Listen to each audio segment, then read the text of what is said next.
Romain. Alors, aujourd'hui pour le jour numéro 3 du confinement en Polynésie, après vous avoir fait une longue vidéo de 20 minutes, et c'était vraiment les premiers tests, puisque vous verrez que techniquement elle n'était pas fameuse, mais au niveau du contenu, il y avait un petit peu ce que je voulais vous apporter. Donc hier c'était sur la présentation de la randonnée en Polynésie, et aujourd'hui je voulais vous parler d'une randonnée en particulier, Te Whaaiti, la petite vallée comme on la nomme, qui est un affluent de la Papen'o au PK8 de la traversière de la Papen'o, Maroto, et qui mène ensuite sur Teveyuta, Mataya, de l'autre côté de l'île. Donc déjà, premièrement, cette randonnée, elle vous permet de vous engager un petit peu dans la traversière. Vous prenez cette traversière qui est à l'entrée vers la mairie de Papen'o et vous vous arrêtez au 8e kilomètre. Vous passez le pont métallique du 6e kilomètre, vous tomberez peut-être sur le fameux gardien et Terei Hiro qui vit ici, qui vous fera un petit coucou en passant, et vous vous arrêtez au 8e kilomètre de la Papen'o. Alors pourquoi déjà je voulais vous présenter cette randonnée? C'est parce que c'est la randonnée phare familiale, celle qu'on organise avec tous les comités d'entreprise, les familles, les associations, les amicales, parce que c'est une randonnée une étoile à partir de 7 ans, donc je dirais de 7 à 77 ans, voire plus. Elle est relativement plate, elle n'a pas de difficultés techniques, très peu de difficultés physiques. Voilà, ça reste une randonnée tropicale où il faut regarder ses pieds, il y a des enchevêtrements de branches, etc. On passe des gués, mais elle n'a pas de difficultés particulières. Et c'est pour ça que je voulais vous parler de celle-là en premier. Alors, elle permet, cette randonnée, une visite complète, c'est-à-dire de l'histoire, de l'archéologie, de la botanique. On parle de faune et flore, oui, de la faune également. Voilà, donc il y a énormément de choses à dire et en plus, elle est très très ludique. Très ludique parce qu'on peut s'arrêter à chaque gué, se baigner. C'est vraiment la randonnée, notre randonnée favorite pour les familles. Voilà, donc vous pourriez y aller sans guide, c'est tout à fait possible. Vous vous garez là-bas et vous faites un aller-retour dans cet affluent. Mais vous pouvez aussi aller avec des guides. Et l'avantage peut-être, c'est les risques. C'est-à-dire, on les connaît et on peut réagir avec un peu plus d'expérience. Et je dirais les explications, parce que si vous n'avez pas ni l'animation, ni les explications, et surtout les centres d'intérêt ludiques, aquatiques, les sauts, les siphons, les parcours du combattant, eh ben, vous raterez peut-être un petit peu de cette randonnée-là. Voilà, donc du coup, vous pouvez le faire entre amis, en assos ou avec un guide professionnel à votre choix, et vous la découvrirez d'une manière différente. Voilà, donc du coup, Te Whaaiti, la petite vallée, c'est un affluent de la Papen'o. C'est, comme son nom l'indique, une petite vallée. Ben, finalement, elle n'est pas si petite que ça, parce que elle remonte euh, en parallèle, on va dire, de la Papen'o, ou non, plutôt à la perpendiculaire de la Papen'o, et elle remonte jusqu'au pied du Pitohiti et du Piraiateta, le deuxième et le cinquième plus haut sommet de l'île, à 2110 et 1782. Donc, il y a plusieurs étapes sur cette randonnée-là. Déjà, ce qui est intéressant et ce qui est très rare, c'est que cette randonnée, c'est un parc territorial. Un parc territorial qui a été conçu, fondé par Jacques Hydrolet à l'époque où il était ministre de l'écologie sous la présidence d'Alexandre Léontief. Donc ça date de 89, donc c'est bien ancien. J'avais 4 ans. Et donc, l'idée, c'est de remonter ce parc qui est public, donc personne ne pourra vous chasser. Et au contraire, c'est la direction de l'environnement qui a la responsabilité de ce site, de ce grand site, hein, 850 hectares si je me souviens bien, je préférerais vérifier. Voilà. Et donc la DIREN vous permet, grâce aussi à une association financée par la DIREN, d'avoir un accès bien ouvert, avec 2, 3, 4 mètres de large parfois, d'avoir un refuge à l'entrée et un refuge au fond, voilà, avec environ 3 heures de marche entre l'un et l'autre, 3 h 30. Voilà, donc du coup, Tefaiti, déjà, on est dans l'ambiance dès qu'on arrive parce qu'on a des panneaux. C'est assez rare puisque c'est un parc territorial, on a des panneaux posés par la DIREN, des panneaux de présentation. Et tout de suite, on va traverser la Papenot, ce grand fleuve de la Papenot. On le traverse pour ensuite le quitter.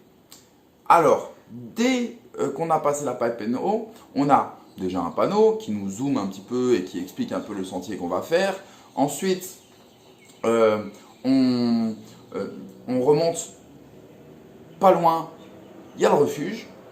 Au bout de 50 mètres, il y a le refuge avec une belle allée avec plein d'arbres fruitiers, des autis posés par l'association Teana Op'e, la grotte penchée, la grotte de côté.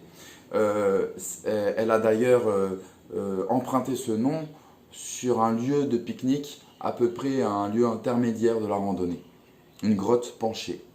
Voilà, et donc on verra le refuge, juste à côté du refuge, des pétroglyphes. Donc il y a pas mal de choses à dire sur les pétroglyphes. Là aussi, on pourra faire une vidéo culturelle sur cela. Ensuite, on marche un petit peu, on traverse une forêt de bambous et on a tout de suite un laboratoire à ciel ouvert de plantes endémiques, notamment le Tamore Moa.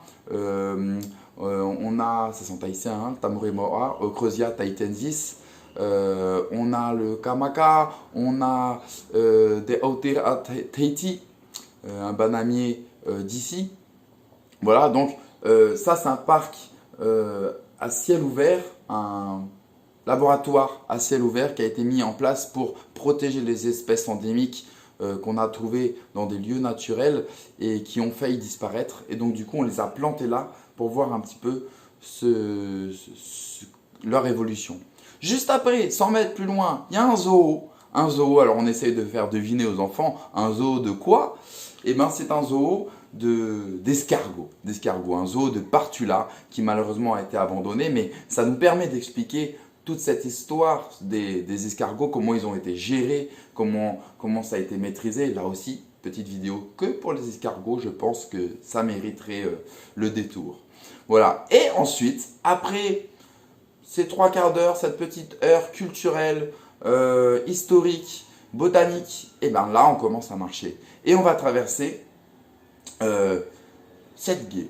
On va traverser 7 gués et chaque gué est intéressant. Mais on ne va pas s'arrêter à tous, sinon ben, on est à 16 heures en haut. Donc du coup, le premier, le deuxième, le troisième, on s'arrêtera au quatrième. En général, on s'arrête au quatrième parce qu'il y a une petite cascade. On appelle ça la vasque de l'arbre. On se met sur l'arbre, on va derrière la petite cascade, dans la grotte. Il y a un petit parcours du combattant. C'est une petite baignade rafraîchissante après une petite demi-heure de marche. Et elle vaut vraiment le coup, quoi. Ensuite, on marche sur un village. Un village, un des derniers villages de la Papenot. Un village certainement des Mamayas, les derniers réfugiés polynésiens qui refusaient d'être chrétiens ou en tout cas d'avoir les mœurs chrétiens. On remonte là, donc on passe sur des pépais, des marais anciens qui ont été fouillés par des archéologues en 1952-1975. Donc il y a eu des fouilles, ça a été visité. Et il y a plein de choses à dire aussi sur l'histoire là-haut. Et plus on monte, plus il y a des beaux marais, dont notamment 2-3 qui ont été protégés et entretenus par Teana Op'e, l'association. Donc voilà, on remonte. On passe encore le 5e gué. Le 6e gué, c'est un motu, c'est-à-dire un îlot que la rivière contourne. Alors attention, hein, s'il y a un risque de crue, ne pas s'engager sur ce 6e gué, que ce soit à autour, puisque vous pourriez être enseveli sur le motu. C'est le seul gué où on ne traverse pas la rivière, mais on la longe pendant 5 minutes. Donc c'est le seul endroit où vous pourriez vous tromper un petit peu. Donc 6e gué, on longe le motu et on continue jusqu'au 7e gué. Le 7e gué, nous on l'aime beaucoup parce que c'est le gué des 3 siphons. C'est une belle piscine naturelle et il y a 3 siphons. Un siphon qu'on connaissait et 2 autres siphons qui ont été trouvés par une colonie qu'on a accompagnée de 10-12 ans on avait une vingtaine de jeunes il y a 2-3 ans qui ont trouvé aussi 2 autres siphons. Alors c'est quoi un siphon? Un siphon, eh ben, on passe sous des cailloux et en apnée et on compte si la personne va sortir ou pas. Bon, pour l'instant, elle est toujours sortie. Et donc, il y a un petit siphon, un moyen siphon et un très grand siphon dans lesquels on peut passer en apnée. Donc ça aussi, ça rajoute un peu du côté ludique. Ensuite, on repart juste pour 10 minutes. Après le 7e gué, on traverse une très belle forêt de Mapé. Alors, c'est vrai qu'il faut dire que cette randonnée est magnifique. Il y a du vert de partout, des contrastes de vert, beaucoup d'arbres, que ce soit certains envahissants, certains indigènes. Il y a une confrontation un peu entre les deux dans cette grande vallée. Et du coup, après ces 10 minutes, après le 7e gué, on arrive à Te Anau Op'e. Te Anau Op'e, la grotte penchée, un lieu qui a été exploité un petit peu ces 40 dernières années par l'association. Il y a eu des plantations. Et puis il y a aussi le seau qu'on appelait le seau de la mort pendant longtemps et aujourd'hui on l'appelle le seau de l'ange. Ben oui, il y a une très belle vasque avec 2 cascades qui tombent à l'intérieur et on peut sauter le premier saut, le saut de l'ange, il fait 4,50 m, mais il y en a un autre à côté de 6 mètres, un autre de 7 mètres, voire 8 mètres dans la végétation. Donc tout ça, c'est aussi à organiser et avant de sauter, toujours en rivière, aller sonder. Il faut que quelqu'un aille voir s'il y a du fond et s'il y en a, on peut faire sauter les gens. Et si vous faites sauter les gens, eh ben, on ne sait pas trop la réaction des personnes. Donc toujours, la personne responsable du saut, il y a quelqu'un qui va sonder et il y a quelqu'un qui reste en haut et qui garde toujours au cas où une main derrière le dos, derrière les fesses pour parer au cas où la personne hésite, au cas où la personne glisse. Et ben dans ce cas-là, dans la fraction de seconde, il faudra la pousser dans l'eau, même si elle tombe comme une merde, à la limite, c'est pas grave, au moins elle n'aura pas pris le caillou. Ça m'est arrivé plusieurs fois, j'ai dû avoir ce réflexe-là et j'étais bien content de l'avoir eu. Pas sur ce saut-là, mais sur d'autres sauts. Donc je vous conseille cette petite astuce. Voilà. Donc du coup, c'est souvent ici qu'on mange. C'est souvent ici parce qu'il y a les sauts, il y a d'autres centres d'intérêt. Le casse-noisette, on passe sous un gros caillou, énorme caillou, on passe en rampant. Il y a un petit coin aquatique aussi. Voilà, donc ça, c'est vraiment le lieu où on restera une bonne heure et demie. Il y a aussi la sieste, hein, pour ceux qui veulent. Et c'est bien parce que les 3 générations trouvent des choses à faire. Et on aime beaucoup quand il y a plein d'enfants, plein d'ados, parce que ça s'amuse, on s'amuse. Quand il y a aussi des grands enfants, quand les adultes jouent les enfants, c'est vraiment bien. Donc, après ce lieu de pique-nique, eh ben, c'est un aller-retour. Donc, on peut aller plus loin. Alors, jusqu'ici, c'est une étoile à partir de 7 ans. Si on va plus loin, c'est une 2 étoiles. Si on va plus loin que la grotte penchée, Te Anau Op'e, le saut de la mort ou le saut de l'ange. Et on continue et on peut monter encore 3/4 d'heure, on va dire 1/4 d'heure de traversée de rivière, 3 gués encore. Et après, on commence à monter pendant une demi-heure. Et là, il y a encore plein de choses à voir. Culturellement, il y a des marais. Des marais, on remonte des marais. Il y a un endroit bien caché, il faut connaître, pour aller voir des sépultures sous un gros rocher. Des sépultures de la fin des années du 19e siècle. Donc des crânes, une petite barque dans laquelle il y a des ossements et même un crâne de bébé de l'ancien temps. Donc ça peut être aussi quelque chose à voir mais à respecter parce que je dis ça parce que quelqu'un a déjà fait des graffitis juste à côté et c'est bien dommage puisqu'on est tellement loin de tout et comment on peut penser faire des graffitis à cet endroit. Bref, voilà. Et enfin, on arrive au refuge. Et ce refuge, il est magnifique. Magnifique ce refuge. Parce que on est entouré des plus hauts sommets. On est comme dans un grand cirque naturel sur un grand plateau à environ 500 mètres d'altitude. Il y a juste en haut le Pico Iti qui culmine à 2110 d'un côté. Et le Piraiateta qui culmine là à 1782. Et ils sont juste là. Et la nuit, on est entouré, il y a les étoiles qui sont entourées par les crêtes. Alors là, c'est vraiment beau. Voilà, donc ça c'est quasiment le fond de la vallée. On sait qu'il y a une 3 étoiles qui peut être faite quand on le fait en 2 jours et qu'on dort au refuge. Le lendemain, on peut aller plus loin. On peut aller vers les parois, vers le fond de la vallée vraiment, c'est-à-dire toucher les parois du Pitohiti, les cascades qui tombent de là.